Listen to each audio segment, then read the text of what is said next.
Basic income and care workshop సభ్యులందరికీ good morning. ఆదివారం మిమ్మల్ని అందరినీ కలవడము, ఒక రోజంతా మనం కలిసి స్పెండ్ చేయడము నాకు చాలా సంతోషం వేసింది. అందరము నిజంగా ఒక కుటుంబం లాగా ఒకళ్ళనొకళ్ళని పరామర్శించుకొని ఒకళ్ళ సంగతిలో ఒకళ్ళు కనుక్కొని మాట్లాడుకోవడం అనేది ఒక మంచి పాజిటివ్ అట్మాస్ఫియర్ అనిపించింది. చాలా ముఖ్యమైన విషయము నా దృక్పథంలో ఏంటంటే, మనము ఒక 3 మన స్వీయ సంరక్షణ అంటే సెల్ఫ్ కేర్ అనే ఒక ప్రక్రియలో 3 విషయాలు అని అనుకున్నాము. అంటే శారీరకము, మానసికము, దాని తర్వాత మన రిలేషన్షిప్ సంబంధించిన ఎమోషనల్ ఇష్యూస్ అని అనుకున్నాము. నిన్న ఆదివారం జరిగిన డిస్కషన్తో నిజంగా అది ఒక థియరిటికల్గా చెప్పిన దానికి మనము ప్రాణం పోసినట్లు అనిపించింది నాకు. అంటే మానసికము, శారీరకము, మన సంబంధాలకు సంబంధించిన అనుకోవడము అది ఒక థియరిటికల్గా కరెక్టే, ఈ 2 ఆస్పెక్ట్స్ అనేసి. కానీ జీవితంలో మీరు తెచ్చిన మీ అనుభవాలు, మీ అనుభవం నుంచి వచ్చిన ఇష్యూస్ మనం నిజంగా ఆ రోజు చూసుకుంటే అవి ఎంత ఈ టాపిక్సే మనము కవర్ చేసామంటే మన ఈ రాబోయే 9 వర్క్షాప్స్లో నాకు చాలా అనిపిస్తుంది. ఆ 5 పాయింట్స్ ఏంటో ఒక్కసారి మనకి గుర్తు చేసుకుందాము. మన జీవితము మనకున్న పెయిన్ పాయింట్స్ ఆ 5 పాయింట్స్లోనే సరౌండ్ అవుతున్నాయని, ఆ 5 ముఖ్యమైన ఏరియాస్లోనే మనకి సుఖమున్నా, దుఃఖమున్నా, బాధ ఉన్నా, ఏదైనా పెయిన్ ఉన్నా కూడా దానికి సంబంధించి ఉంటుంది. ఇంకేదైనా కూడా ఉండొచ్చేమో, కానీ ఇప్పటి వరకైతే నాకు ఆ రోజు మంచి చర్చలో, ఆ రోజు జరిగిన చర్చలో నాకు 5 పాయింట్స్ కనిపించాయి. మొదటిది మన బయాలజికల్ ఫ్యామిలీకి సంబంధించిన విషయాలు. అంటే మనం బయాలజికల్ ఫ్యామిలీ అంటే నేటల్ ఫ్యామిలీ అంటాము. మనం పుట్టిన ఏ కుటుంబం అయితే ఉన్నదో ఆ కుటుంబంలో నుంచి మనం బయటకు వచ్చిన తర్వాత బయటికి రావడం కూడా అవసరము. కానీ మనము పూర్తిగా అన్ని బంధాలు తెంచుకొని ఉండలేము.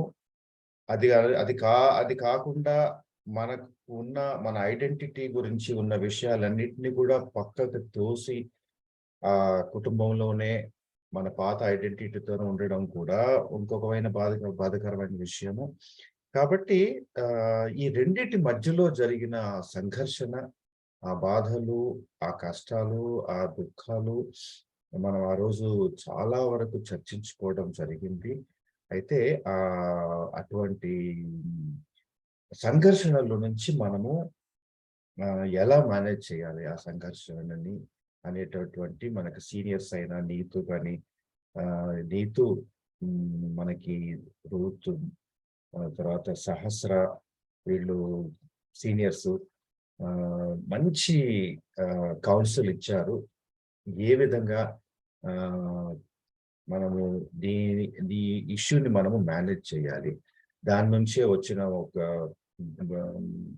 నీతో చెప్పిన విషయంలో నాకు అనిపించింది ఏంటంటే, ఈ ట్రాన్స్జెండర్గా పుట్టడము బోర్న్ టు బీ స్ట్రాంగ్. అంటే మనం పుట్టింది స్ట్రాంగ్గా ఉండడానికి, మనము విక్టిమ్గా వీక్గా ఉండే అవకాశము లేదు. ఉంటే ఎంత వీక్గా ఉంటే అంత మనల్ని ఈ సమాజం క్రష్ చేస్తుంది. అయితే ఆ కుటుంబం అనేది ఒక పెద్ద బాస్కెట్ లాంటిది. దాంట్లో అనేకమైన విషయాలు ఉంటాయి. ప్రతి ఒక్కరికి ఆ విషయాలు ఉన్నాయి. సపోర్ట్ చేశారా, సపోర్ట్ చేయలేదా, నాన్న సపోర్ట్ చేయలేదా, అమ్మ సపోర్ట్ చేసిందా, లేకపోతే నాన్న సపోర్ట్ చేశాడా, అమ్మ సపోర్ట్ చేయలేదా, సిబ్లింగ్స్, అక్క చెల్లెళ్ళు, తమ్ముళ్ళు, వీళ్ళు ఏ విధమైనటువంటి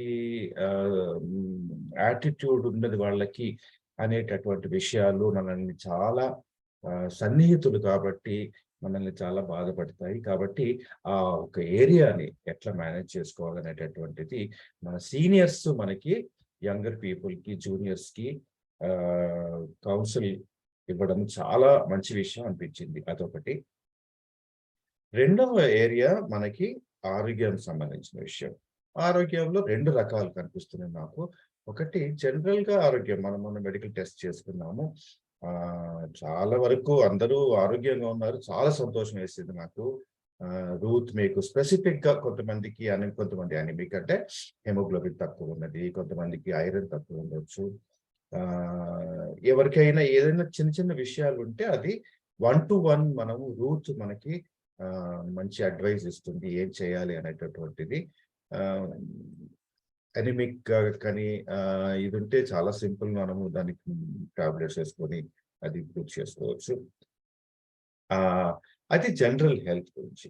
కానీ మనకి అంటే ట్రాన్స్‌జెండర్‌గా పర్సన్‌కి ఒక స్పెసిఫిక్ హెల్త్ కేర్ ఇష్యూస్ ఉన్నాయి.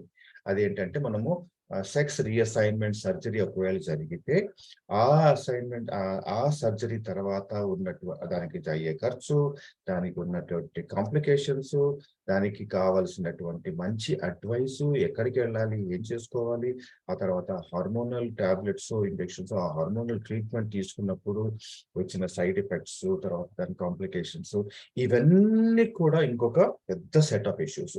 కొంతమందికైతే అసలు ఆ సర్జరీకి వెళ్ళాలా? వెళ్ళకూడదా? వెళ్తే ఎక్కడికెళ్ళాలి? దానికి కావాల్సిన డబ్బు ఎక్కడ సమకూర్చుకోవాలి? ఇలాంటి విషయాలు చాలా వరకు ఆహ్, మన మైండ్‌ని ఆక్యుపై చేసి ఉంటాయి.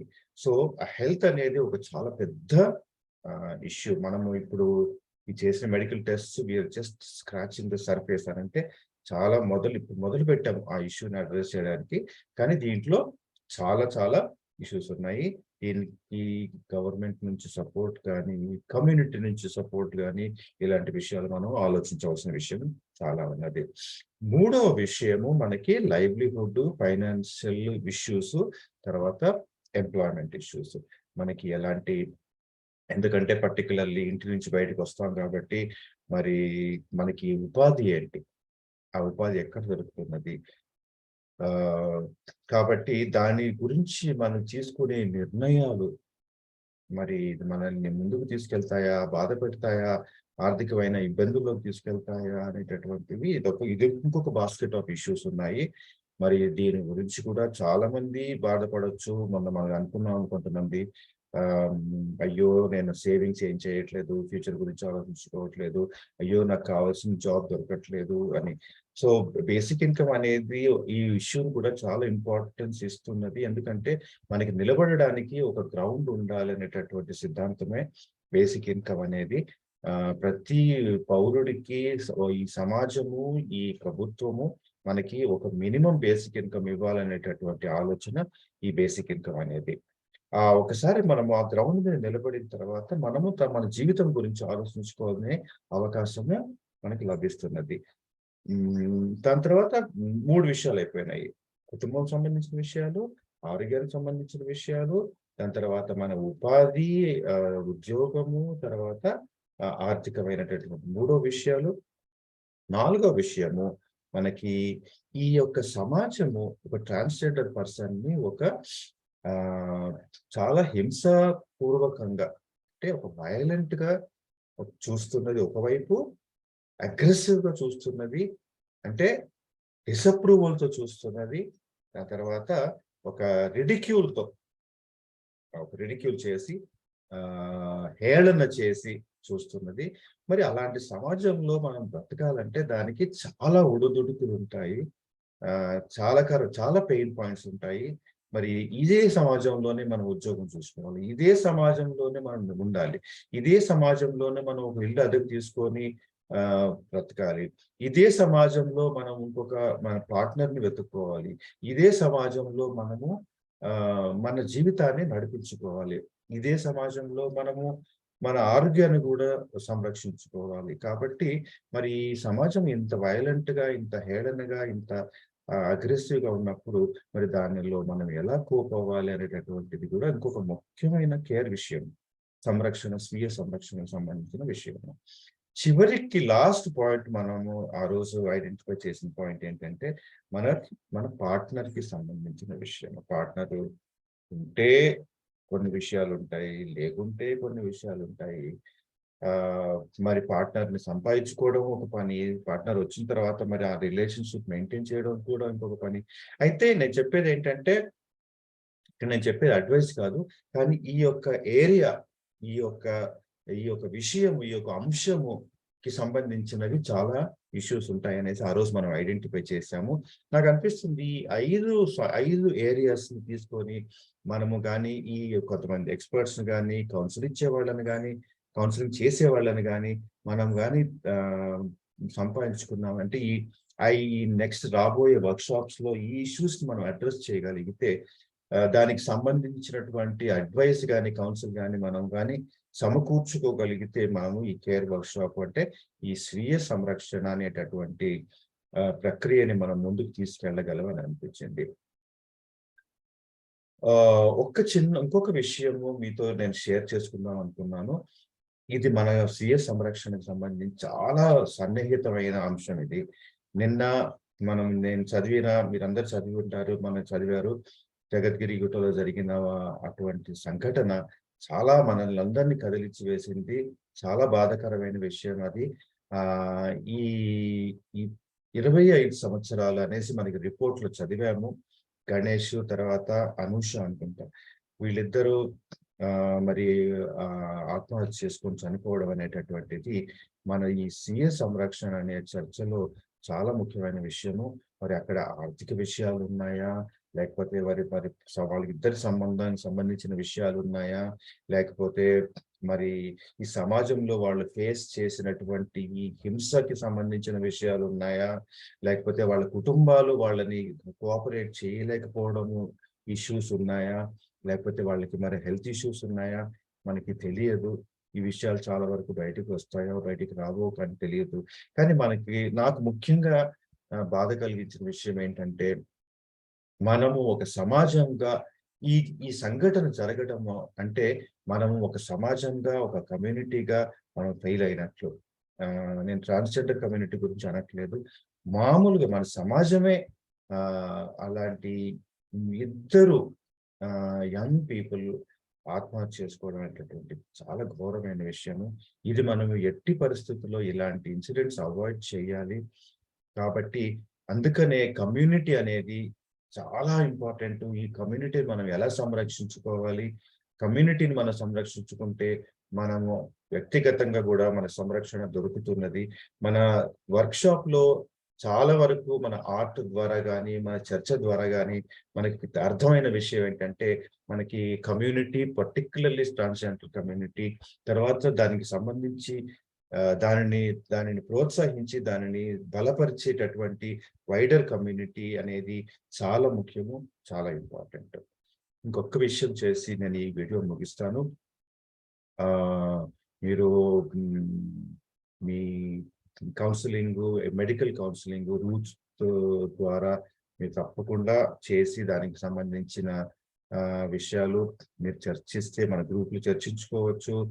మీరు ఇంకేదైనా దానికి సంబంధించిన అడిషనల్ కౌన్సెలింగ్ కావాలంటే, మెడికల్ హెల్త్ కేర్ కౌన్సెలింగ్ కావాలంటే, మనం దాని గురించి ఆలోచించవచ్చు.